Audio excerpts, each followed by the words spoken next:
Hello and welcome. Today we have a couple of interesting stories, including one about an entitled mother-in-law who stole Op's family heirloom and is trying to get revenge on original poster. Sit back, relax and enjoy. Am I the idiot for not getting on a flight upon finding out that he put my kids in the economy? So, my fiancé has 3 kids from his former marriage whilst I have 2 from my former marriage as well. I quit my job to start focusing on getting my degree. He's become the breadwinner, if you will, although I still contribute with my savings. I also do 80% of childcare and chores. Long story short, he wanted me and my kids to attend Thanksgiving with his family who are located across country, and we were supposed to go yesterday, ahead of time to get a rental place. He booked our tickets and everything, but later, before the flight, I found out that he, his kids and myself were put in first class whilst my 2 kids, 14 and 10, were put in economy. I was stunned. He acted like it was a no big deal and told us it was just few hours and the kids could just hang in there for a little while. I asked how he could think this was acceptable, and he got mad and said he's the one paying for tickets, then we go by his rules. I immediately turned around and took the kids and made my way out of the airport. He started following us, screaming at me to go back, but I refused and told him that I no longer felt like spending Thanksgiving with his folks after this. My youngest cried because she never flew without me. He went with his kids. And the kids are home. He has not stopped calling, trying to berate me, and even had his mom text that I needed to get over myself and stop teaching my kids to be spoiled and entitled. She said that the fact that I was willing to miss Thanksgiving with the family over something so trivial shows my real character and personality and mindset, or lack thereof. I have not replied, but I feel horrible. Am I the idiot? Should I have just let it slide and just gone? In case I wasn't clear, I and the kids left our family/hometown so we could go celebrate with his family in his hometown. My kids weren't too excited leaving their grandparents for a week or so. The top replies, "Not the idiot. His kids in first class, your kids in economy. That's a bad sign for the future." Then his response is to berate you and future mother-in-law, calling your kids spoiled and entitled.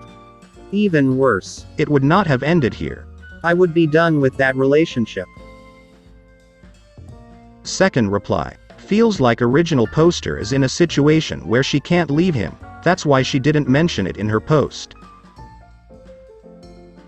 Third reply. Also, a big red flag that he considers him taking the breadwinner role in their money and labor trade-off, entitles him to make the decisions on things the money is spent on. Her kids are treated as tag-alongs, not guests. His kids are entitled to the better seats, but hers aren't. He's doing what he wants and using his money to control that. Who's spoiled here? It sounds like original poster thought they were all going to be in economy. Fourth reply. No, you were right and not the idiot. Either all kids fly one way or no dice. If you can afford first class for 4, you can afford first class for 6, or all fly economy if you don't want kids to feel entitled. He has clearly shown where your kids rate to him, especially over his kids. You may want to rethink marriage to an idiot like that. Update: I'm currently getting myself and the kids packed so that we go stay with my mother. This has happened before in other instances, but I kept thinking to myself, this is not right, but I have invested too much time and effort in this relationship, so maybe this shouldn't get in the way. And I try to minimize most situations where I find my kids being put last. Not only that, but he tried to give me an ultimatum regarding getting my degree, and what was my response? This isn't right. But kept making light of it and letting go. Now he's probably badmouthing me to the whole family. And so is his mom. Bless her effing heart. The kids and I are leaving. He'll be coming back to an empty home. Except he'll find some company with the engagement ring that I took off and left on the nightstand. Distance and some re-evaluation is needed right now. Thank you to all who reached out with helpful input and perspectives. You're right. My kids come first, and that's what I keep trying to do, and I hope I won't ever fail. Thank you so much for the support. Second story. Am I the idiot for calling the police on my mother-in-law? I, 28 female, got married to my husband, 34 male, a week ago. We got engaged about a year ago, and when I got engaged my mother gave me a pair of earrings which she said every woman for generations in our family has worn to their weddings. They are 4.00 carat dangling earrings and they are worth a lot. I felt very honored to be given them, and it made me feel closer to my grandmother who had died 2 months prior. About 3 months after that, I went wedding dress shopping with my mother, my sister, and my fiance's mother. I brought all the jewelry that I would be wearing to my wedding to see how they match the dresses. When I put the jewelry on, my mother-in-law kept going on about how gorgeous the earrings were. My mother explained the story and how they were a family heirloom passed down through generations. I found the dress of my dreams and bought it. On the day of my wedding, I had everything ready in my room. My wedding dress, my flowers, my shoes, my makeup, and my jewelry. I was in there with my soon-to-be mother-in-law. I then needed to go to the toilet, and when I came back my mother-in-law was gone. I wasn't sure what had happened, but I just thought she maybe got called away to do something. I then noticed my earrings were gone. I knew straight away that she had taken them. I found her and confronted her, and she said she didn't take them. I asked if I could look through her bag, and she said no and gripped onto it. I said that if she didn't let me look I would call the police, which I then did, as she still wouldn't let me look. The police arrived and searched her, and the earrings were found in her bag. They were returned to me and they asked if I wanted to press charges. I wanted to talk to my fiancé first, and he said he would support me if I wanted to. I didn't want to decide in that moment, so I just ignored it and had a great night. That was a week ago, and ever since then, I've been getting loads of threatening messages and calls from my husband's side for the family. My mother-in-law has been sending me extremely hateful texts, and I think I want to press charges, but I'm still not sure if it's a good idea. The top replies. Not the idiot. Mother-in-law is a thief that tried to make off with your heirloom earrings. F that. Press charges and be done with her. Second reply. Then doubled down by getting her family to harass original poster, as you do when you don't want to be charged. Press charges for both harassment and theft. If original poster doesn't, the family will just keep it. Prove that messing with your family has consequences. Third reply. Not the idiot. Something to consider. If you don't press charges, they will pretend it never happened after a short time. Once she thinks she got away with it, she, and the people harassing you, will start saying you made up the story of her getting caught stealing. I've dealt with people like this. Good luck. Edit. Forgot to mention, the harassment/threatening messages need to be reported as well.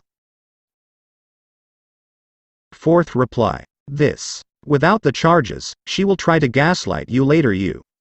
She is an adult, old enough to have a grown child, so she knows stealing is wrong. She deserves the punishment and charges. Seriously, who steals from a bride on their wedding day? And what was her plan? Just hold them for a few months, then randomly wear them and think you wouldn't recognize them? She's clearly a few cards short of a deck, but that doesn't excuse her crime. Third story. Am I the idiot for not agreeing to an alcohol-free Thanksgiving? My wife and I are hosting her family for Thanksgiving this year. In total, we are expecting 15 people for dinner, but 6 of them are staying with us for a couple of nights. 2 of my wife's family members are in recovery from alcoholism. Her uncle has been sober for almost 6 years, but one of her cousins from a different uncle has only recently started his recovery. He was in treatment for a couple of months and finished that maybe 2 to 3 months ago. Everything I've heard is that he's doing much better and hasn't had any setbacks. Her cousin and his mom are 2 of the people staying with us.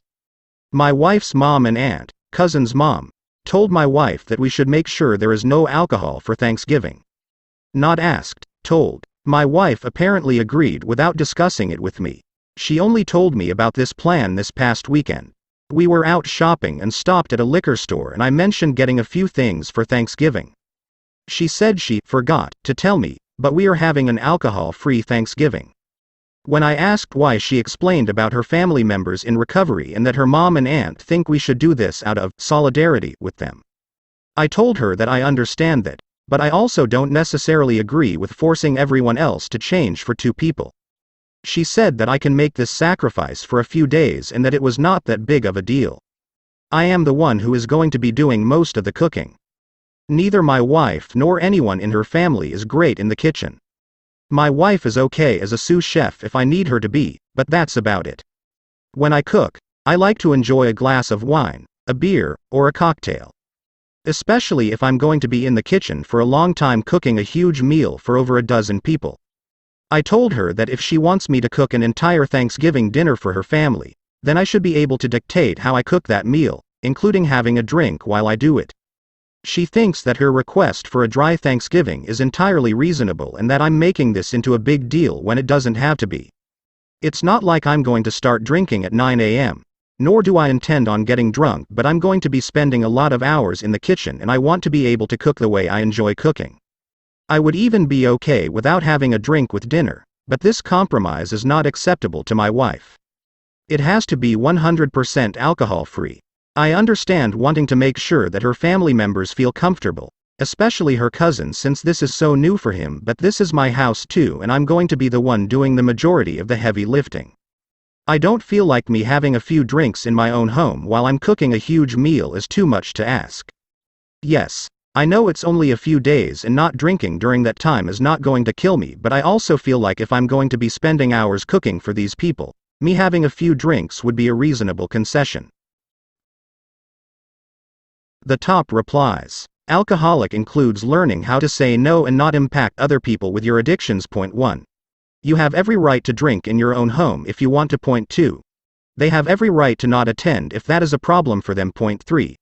If your wife's relatives are so weak-willed that seeing you having a glass of wine while cooking will spin them back into substance abuse, then they aren't actually in recovery. Not the idiot. This is unreasonable.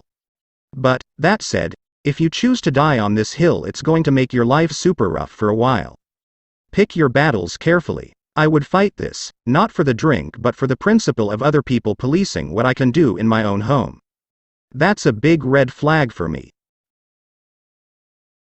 The second reply. Personally, I agree with original poster. That said, I don't know if being right is worth the issues this will cause between him and his wife. It's the whole, you can be right, or be happy, thing. The original poster replies. Honestly, I think this bothers me more than anything else. You want to come to my home, have me spend hours in the kitchen cooking a huge meal for you, and you want to tell me what I can and can't do while you're in my house? Hard no from me. The third reply. Not the idiot. Your wife made 2 errors. First, she doesn't get to dictate terms to you in your own home. Period. Second, if you're cooking for everyone, you get to do what makes you happiest/most comfortable. If that means you want to enjoy an adult beverage or 3, you have that privilege. If your wife doesn't like your proposal, your aunt can take over hosting duties. You were kind and correct to offer to refrain from drinking at the table in front of someone who has so recently entered recovery. That's the reasonable compromise. If your wife's cousin and uncle are still so triggered that they can't even tolerate you enjoying a cocktail while cooking, then they're not ready to interact with others. Fourth story. Am I the idiot for causing my autistic half-brother to melt down and telling him he deserved it? So, I was supposed to be a boy. Or at least that's what the OBGYN told my parents. My dad had this big hang-up about the firstborn being a son, and has hated me since the day I was born. 2 years later, after blaming and punishing me and my mother relentlessly, he cheated on her, and the woman conceived a son. So he divorced my mom and married her. As soon as my half-brother was old enough to realize my gender made me a failure, I was bullied relentlessly by him. I remember Star Wars Episode 3 coming out and getting bombarded with screenshots of, "You were supposed to be the chosen one." I've dealt with 2 decades of this crap, always excused by my dad and his mother as social struggles due to autism, and finally had enough and went LC. Well, recently my full sibling came out and began their FTM transition. I'm very happy for them and they are absolutely blameless in this situation. My half-brother took this as a reason to send several very nasty texts about how everyone else was giving my dad the sons he wanted, but I was still a failure. I snapped, and I deeply regret what I said. I told him that the point of having a son was to continue the bloodline. I was in a committed relationship and perfectly capable of giving my father a healthy grandson. Meanwhile, he hadn't had a single relationship last beyond the first date because no woman would put up with an entitled and pretentious jerk like him. His half-sister, no relation to me, blew up at me because he melted down and has been explosive and nasty for days. I told her he probably deserved a taste of the bullying I endured for years. Now I feel like a bully and regret lashing out. The top replies, "Not the idiot. All you said to him was, 'At least I get dates,' and that set him off. Nah. Your bro sounds like an incel and didn't like being called out by a female." Second reply, "Bullies gonna react poorly to being bullied back. Not the idiot. Autism is not a get out of being an idiot free card. This may actually be a learning and improving the experience for him. But not if family members like his sister don't support him in character growth and developing coping mechanisms for not always having the ability to read social cues. But his years-long course of mean-spirited bullying is way beyond being explained by that." The third reply, "Not the idiot. It is extremely frustrating when parents/family/friends enable bad and concerning behavior, because they're disabled and don't know, or they deserve a break after everything they've been through. All it teaches them is that they can do anything they want and not suffer any consequences. It completely undermines any hope of healthy development. I feel like this attitude is incredibly ableist, assuming that there is no agency or possibility of growth. No work at developing as healthy coping mechanisms and relationships as possible.